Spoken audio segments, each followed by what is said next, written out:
What's going on, guys? Y'all seen the title. Suicide Boys were not better in 2015. They're at their best right now. Why? Let's talk about that.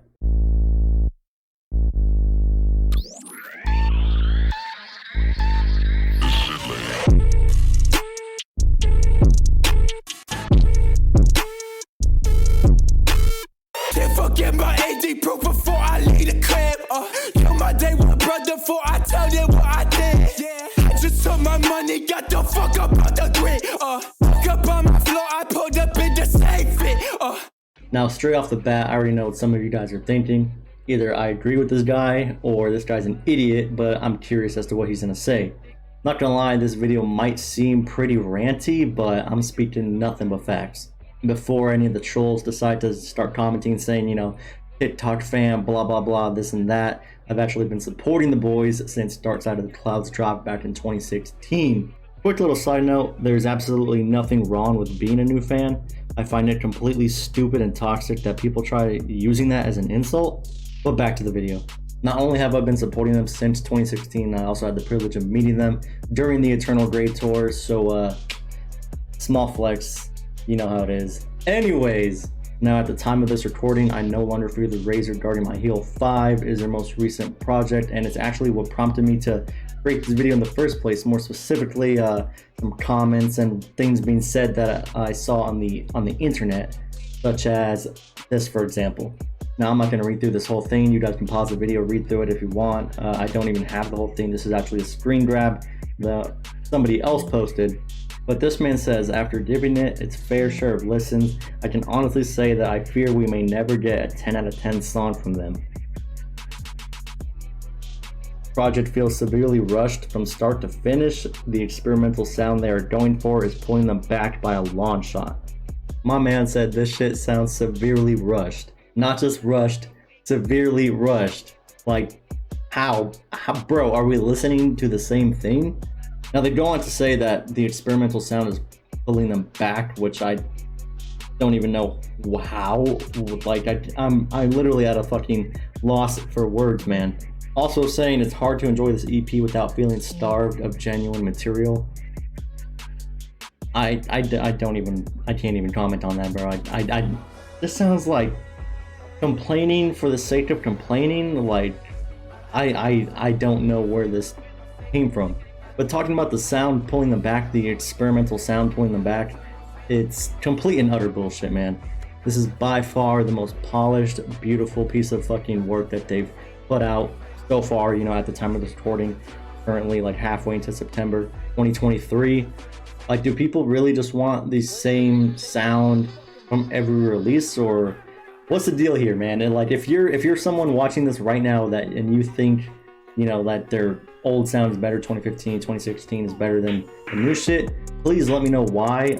You know, I'm not trying to like bash anybody here with this video. I'm just, you know, speaking facts, man. I'm just speaking facts.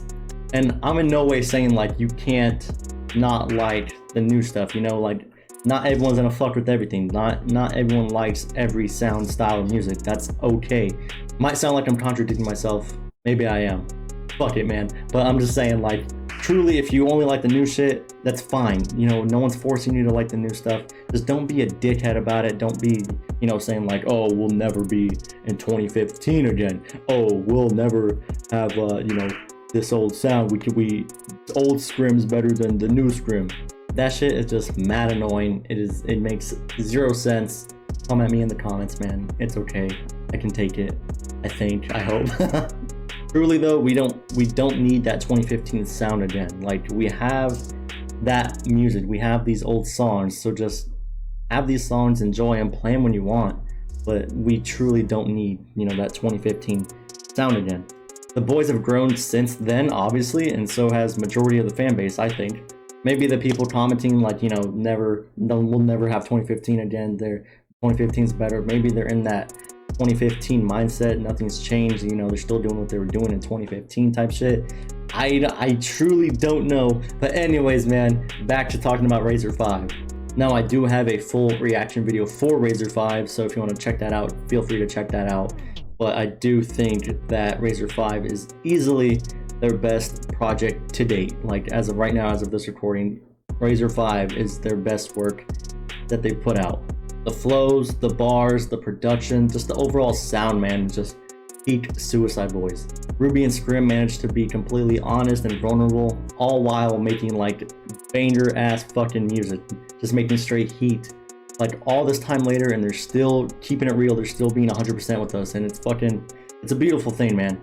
And don't even get me started on Scrim's vocals, man. Like on Razor 5, he's definitely perfected his vocals, his rapping, his bars. He's definitely like entering a new league of his own, you feel me? Even with just his ad-libs, man, just like that second world, that he hits, absolutely beautiful. It gets me every time. I sing along to it every time. But even the ad-libs are fucking better than 2015. Like, you can't make this up.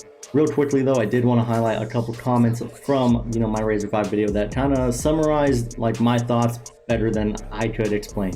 I'm not even gonna attempt butchering this name. This person said, in my opinion, this is the best music they've released yet, ever. Scrim is so clear and healthy sounding now. Facts. The beats, the voices, the flows are all so perfect in this EP. And I couldn't agree more with that. Now this comment says, let's be real. I think after getting sober, it took Scrim a little while to get back on his feet and begin banging out real SB classics again. Because as good as long-term effects of Suffering and Sing Me a Lullaby My Sweet Temptation are, the fifth Razor blows them both out of the water in my opinion. I agree. And the Yin Yang tapes are also solid, but this blows all of them away too. Now, if they could bring this sort of energy with, say, a new mixtape, or, you know, an album, whatever the case may be, then maybe the next album could be as good as everybody seems to think their old music is, like top-notch music. When I first read this comment, it's like, I was blown away because it was like my exact thoughts, just, you know, said better than I could ever fucking say it. But let's go ahead and talk about Stop Staring at the Shadows for a sec. Now, when Stop Staring at the Shadows released in 2020, I remember immediately thinking to myself, like, okay, this feels different. It was by far the most different sounding album they dropped at the time, and I for one really enjoyed what I was hearing. Large reason for this, I think, is Scrim Sobriety. February 19th, 2019 would mark the start of something new, not only for Scrim, but for the entire G59 community. It seems like when Scrim got sober, he unlocked a new skill set, like he had, you know, all this potential locked away, you know, the drugs were holding him back, and then sobriety, just, he leveled up, man. Ever since Shadows dropped, I swear to God, it's like every album that comes out, every project that comes out is better than the last. Every time you think there's no way they can top that last thing, they fucking top it. They managed some way, somehow, come out with something even better. And then when Ruby got sober in 2020, that's when like shit got real. That's when we started getting like that that top-notch shit. Now, obviously, throughout the years, the boys were always gaining traction. You know, they're always becoming more popular. But I definitely think that them becoming sober helped launch them into stardom. You know, they're fucking level that they're at now, performing in stadiums, arenas, man, fucking selling out 30,000 people plus shows. I'm sure it's more than that. It might be like 50,000. Now, it's absolutely insane to me how people will listen to a new album, won't like it for whatever reason, and then they will leave a, you know, saying somewhere something about them being better on drugs, or saying something like this. I just feel like, how low of a human being do you have to be to fucking say something like that? Like, seeing Scrim and Ruby sober, man, it genuinely makes me happy. It's very fucking inspiring to not just me, but I'm sure to fucking hundreds of, maybe not even, if not thousands of people, man, that deal with drug addiction, that, or just even if you just need some inspiration, some motivation to, you know, keep it pushing. Let's be real, like, if they continued on the path that they were going on, if they never got sober, like, who knows where things, you know, how things might have ended up, man. All I know is that the people that wish that they were back on drugs be saying that shit, you know, you're not fucking wanted in the G59 community, the Suicide Boys fan. You're not a fan, bro. Like, that's some fuck shit. We don't want you. We don't want you. I mean, just look at how happy this motherfucker looks, man. On to my next point, though. Let's just talk about how fucking huge the boys have become. Kind of touched on this a little bit, but man, I remember, you know, going to small venue shows where it'd be like a couple hundred people, and now last year, I want to say it was 30,000 people at the Phoenix Raceway, you know, the venue. So many fucking people, I couldn't even see the stage. I couldn't even see the boys. That's how far back I was. That's how many people there were. In short, better music equals more fans.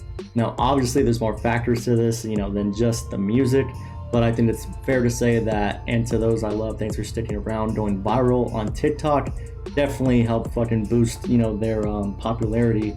And I, for one, think that's fucking awesome. Definitely helped bring in a new fucking wave of fans, the TikTok fans, or whatever, man. A fan is a fan as long as you're not on some fuck shit like saying, I wish that they were back on drugs. Unless, of course, you're making cringy ass TikToks. I've seen them. I'm sure y'all have seen them. Just don't be that person. Don't make cringy ass TikToks to the Suicide Boys, man. Don't do it. And do not get me wrong. I absolutely love classic Suicide Boys, man. Like, I'll be making sure my kids are listening to that music, or at least know of it. But the new Suicide Boys music fucking is way better than the old. 2023 Suicide Boys are at their best right now, and I'm sure, next year they're gonna be even better than they are right now. Back then, like, songs were short, verses were extremely short, clocking in at about like 30-ish seconds. A lot of times it would just be like, like one flow. But nowadays we have verses that are clocking in at over a minute long, flows for days in the same fucking verse, and motherfuckers be hitting like 3-4 different types of flows. I mean, just take a look at the Yin Yang tapes. They stripped away their vocal sound, their usual vocal sound, and just let the bars and the flows, carry the tracks. Yin Yang tapes are easily top 5 Suicide Boys. As cliche as it sounds, they have evolved, they've grown, they got clean, and the music is definitely showing exactly that. I mean, even just taking a look at their solo projects, Scrim and Ruby both came out of left field and have delivered very different yet beautiful solo projects. Big shout out to Sambo as well, man, because he's really been putting in work co-producing and mixing songs with the boys.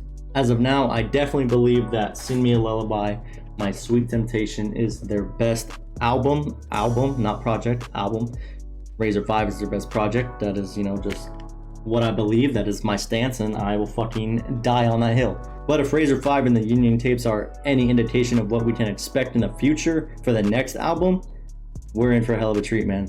Like I said, feel free to argue with me in the comments. I think I can take it. I think I'll be able to handle it. If not, I'll just say fuck you, But I genuinely am very curious as to what everyone thinks, so feel free to comment down below your thoughts on the subject. I think the majority of the fan base now would agree with me, but maybe I'm just fucking dead wrong. Till next time, guys. Rated gang. Peace out, y'all.